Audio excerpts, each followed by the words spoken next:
you now have Elon Musk on your side, which was a really big tweet today. I think applies a lot of the pressure that you're trying to apply. He calls the bill an abomination.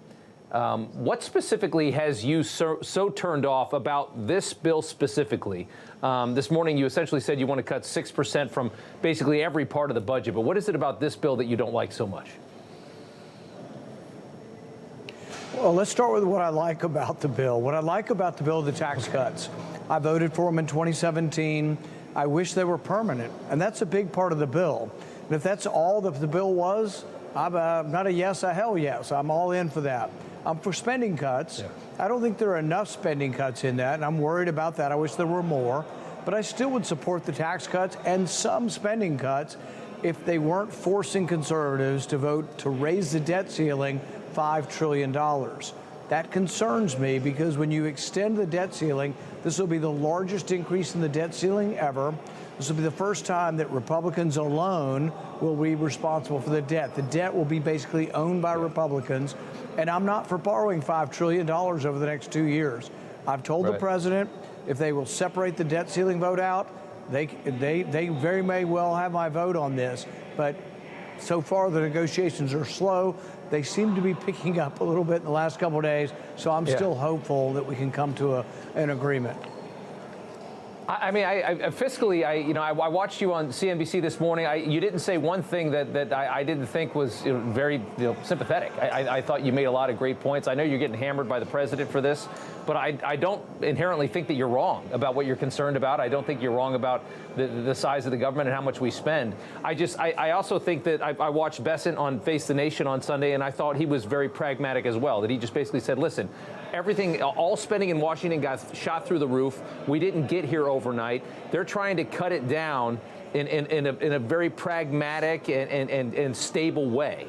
And it sounds like you want to just take a machete to the size of government and the spending of government. I can appreciate that. But does the Treasury Secretary have a point? Well, you're right. You're right.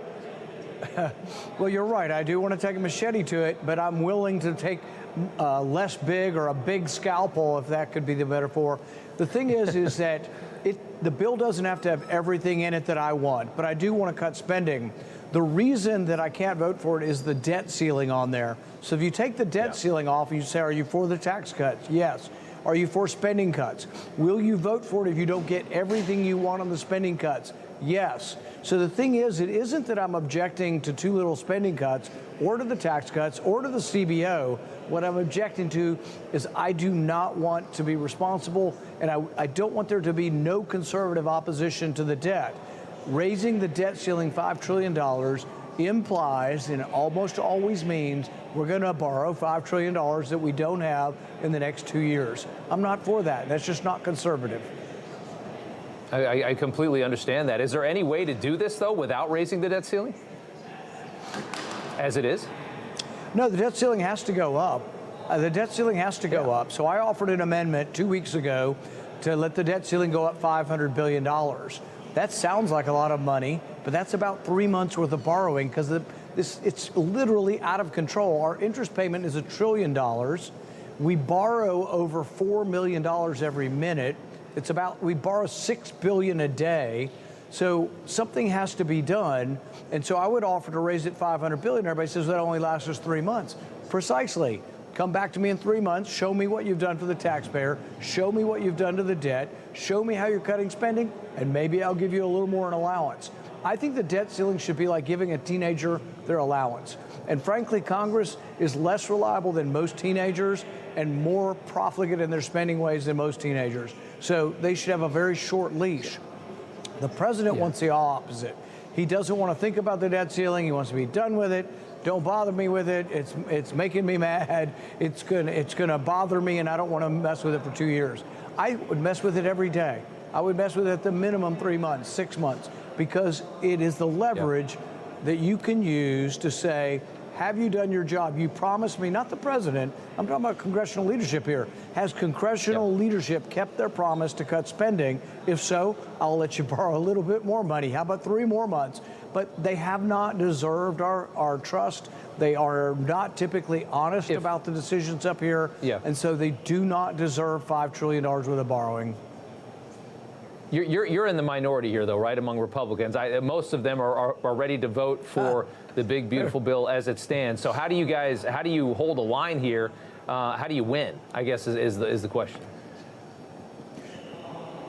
All it takes is 4 people. Ron Johnson has been pretty loud on TV. There's a couple more that I think may be coming forward. As they come forward, if 4 of us say we don't want the debt ceiling on it, they'll take it off in a heartbeat. All it takes is 4 of us, and the debt ceiling's gone. All it takes is 4 of us to say we want spending cuts. Ron Johnson's been talking about spending pre-pandemic. That would virtually balance the budget. I don't know if we can get there, but I'm all for it, and I'll stick with them as long as we can. If there's 4 of us, we make it smaller. Why would anybody in the country not be rooting for us to make this, make the debt less onerous, make the spending less? This is what conservatives have always been for. Doesn't mean we're against the president. I'm trying to help the president. He says he wants to balance the budget. No. I'm trying to help the president. You know, everybody's reporting the same stories, the same spin. You turn the channel, it's always the same.